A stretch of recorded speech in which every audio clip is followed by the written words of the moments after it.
Okay, so this is looking at using GarageBand to create background music, probably what I'm looking for your project.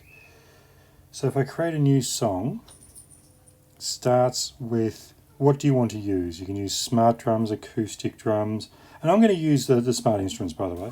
I should interrupt at the moment and just point out that I'm playing an acoustic guitar. I don't need to play an acoustic guitar. If I tap on my guitar, I can change my guitar to clean hard rock, wire, roots. So if I wanted to change to a hard rock guitar, it gives me a whole bunch of options as well. So I can still have the same chord progression, overdrive and flange, and so all of a sudden, instead of playing just a simple acoustic strum,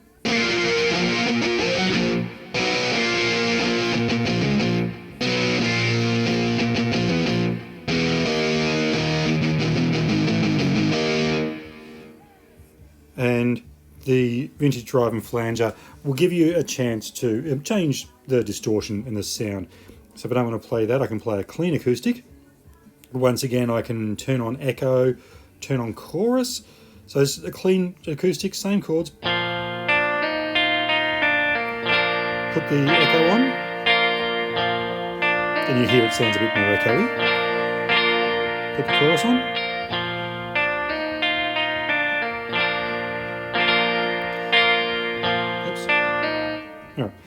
Or I can change to a roots rock. This is probably going to sound like a very American bluesy kind of thing. Nice. Gibson S3. No. And I can throw the treble in there, which gives it a nice bit of grit. Or the echo. Or both. Depending on what you're trying to create. Or the retro wah, which is going to sound a bit like Jimi Hendrix, I think.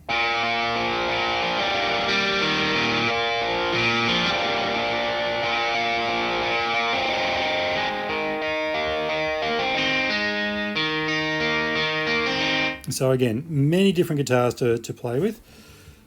Just while I'm here, if I decide... I've already played the acoustic. If I decide I'm not going to be playing guitar for the moment, I'm going to play bass. There's a whole bunch of basses I can look at too. I just, for whatever reason, play them. Well, not for whatever reason, because I like it. The Liverpool Hofner violin bass. But if you wanted to play a probably more jazz-sounding bass, now you'll need to sort of know your music quite well to know the difference between this and other different bass guitars. But they produce different sounds is ultimately what it comes down to. So that's almost palm muted by the sound of it. And there's also, by the look of it, keyboard basses. That's kind of cool. So yeah, that sounds like that's a clever keyboard bass. That sounds like something that Stevie Wonder would play. And a sequencer. So you might find these more interesting in your song. So don't just go with the bass ones, the basic ones that come up. Have a look and see what else comes in. We've seen in the drums that there's the classic kit, the vintage kit, the house drum machine. And you might decide you're going to just go with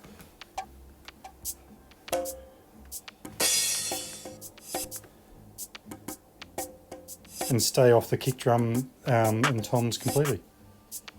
And throw the hi-hat down there as well. Now that might be the sound that you're going for. So you're keeping off the sort of standard drum sounds. Great. Where do I start? I'm going to start with the guitar. I'm going to use a smart guitar. I'm going to keep track of the chord progression that I play because I want to be sure that I follow it. So I'm going to have a look at my settings. Now, I know the question that we need to ask ourselves is what kind of music are we trying to create? Something happy? Use major chords. Something sad? Use minor chords. So let's think about where we're working. Tempo 110. I'm actually going to slow this down to 90. So it's going to be something a bit more relaxed. So there's my tempo set to 90. Time signature 4/4. Yes. 3/4 is a waltz. Key signature C major. Now I'm going to try really hard to create a sad sounding song, something just quiet and sad. So therefore I'm going to go with, just because I can, key minor, the G minor. Follow song key, absolutely. And so you should see these will change, and they have changed. So these are tonal chords that would work with G minor. What does that mean? They sound good. And if I press,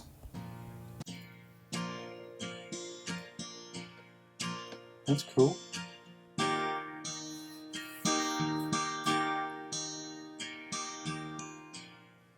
So it's just something gentle and lilting.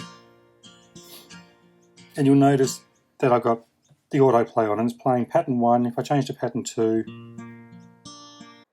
Alright, long story short here, what I'm doing is going through and finding a series of chord progressions that sound really cool. I've chosen eventually B flat, E flat, D minor and G minor. That's all I'm saying here. It was a long video, there's no point, so let's stop there and move on. So when I play that back, it will sound something like this, and we'll count 1, 2, 3, 8 notes of each, so 1 bar of each. So 1, 2, 3, 4, 1, 2, 3, 4, 1, 2, 3, 4, 1, 2, 3, 4, D minor, 2.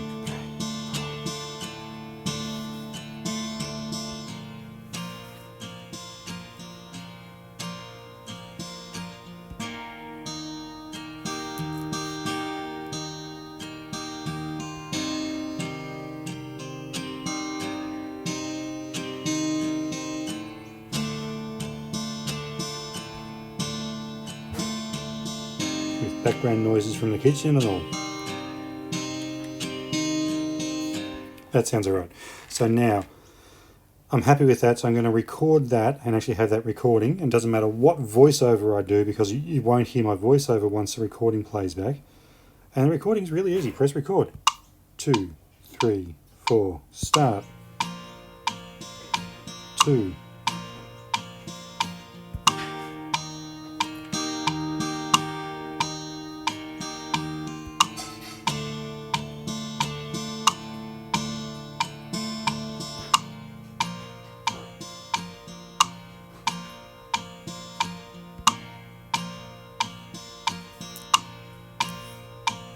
Alright, so that recorded a total of 8 bars. Play it back.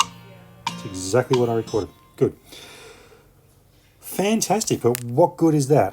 Well, if I press that button, you'll see that I go change between my line, my track, and I get a chance to add more tracks. Well, I'm going to add a new track. This time around I'm going to add a bass line. And again, hey, look, same note progression. But this time I'm going to do my note progression as being just between B and E. So probably listen to the all the different tracks. Once again, long video, play through all the different progressions, decide upon one that you like, run with that. That's all I'm saying here.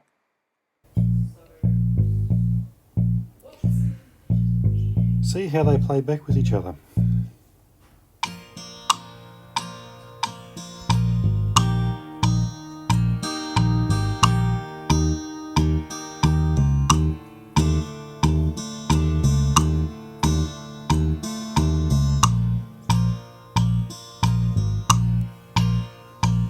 So now we're going to record this. So again, when I put the cursor back to the beginning and press record,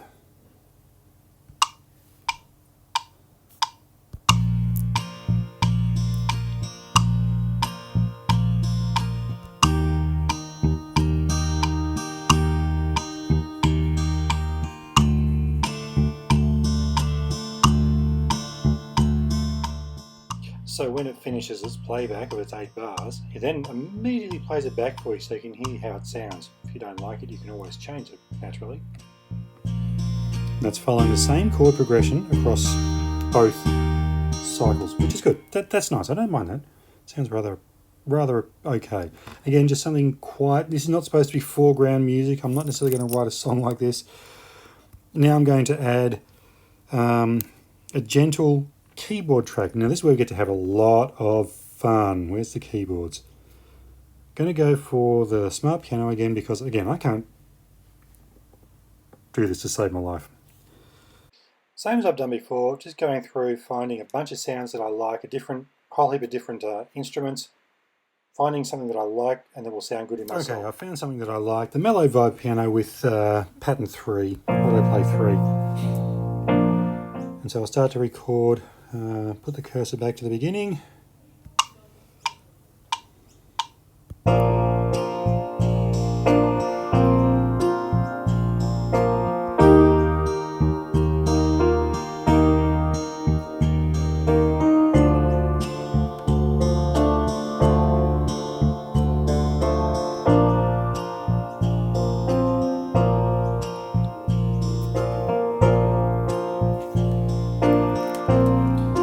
And that's good. So therefore I now have, what tracks do I have? I have guitar, bass, keyboard. And I know playing that back now, keyboard's too loud, simple as that. So I'm going to turn down, you'll see highlighted is the piano track volume. I'm going to turn that down.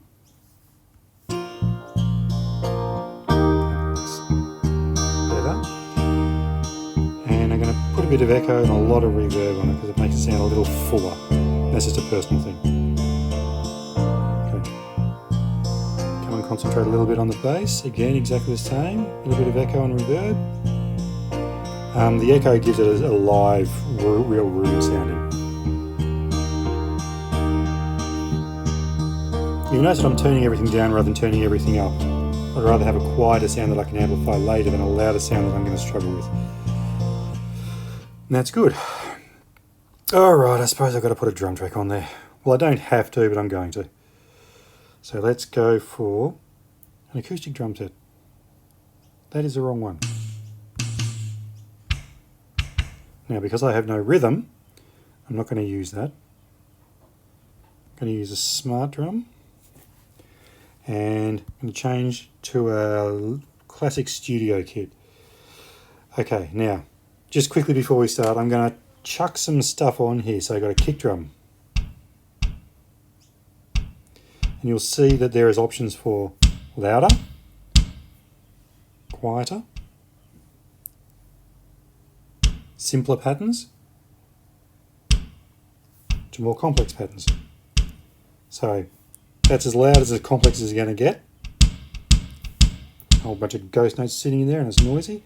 That's as quiet as it's going to get. Now, I'm trying to keep something relatively simple, so I'm going to go with something quiet, and maybe that pattern there. Put the snare drum.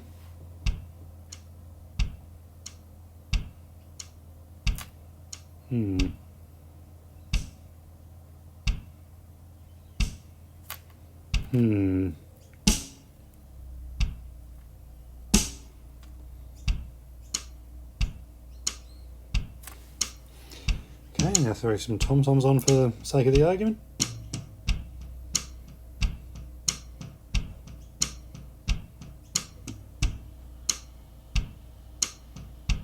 Again, I'm trying to keep it really basic.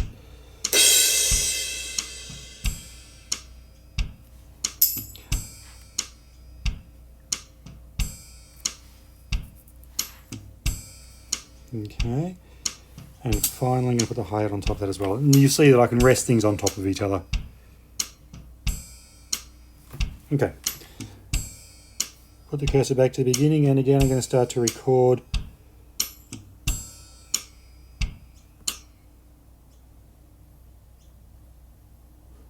Three, two.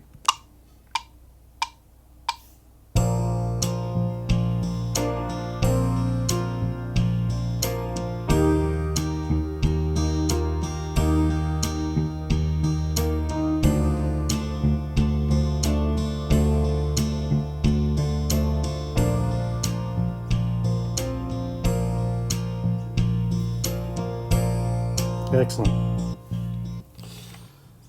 Now once again go back to my instruments and you'll see now I have a drum kit in there as well. Okay, I'm also going to do the same thing with the drum kit as I did before. Chuck on a whole heap of echo and a bit of reverb. Turn the volume down just a smudge. And there we go. So there's my basic track. And now it's only 8 bars long. And so you think to yourself, well, that's nice, but what can I do about adding to that?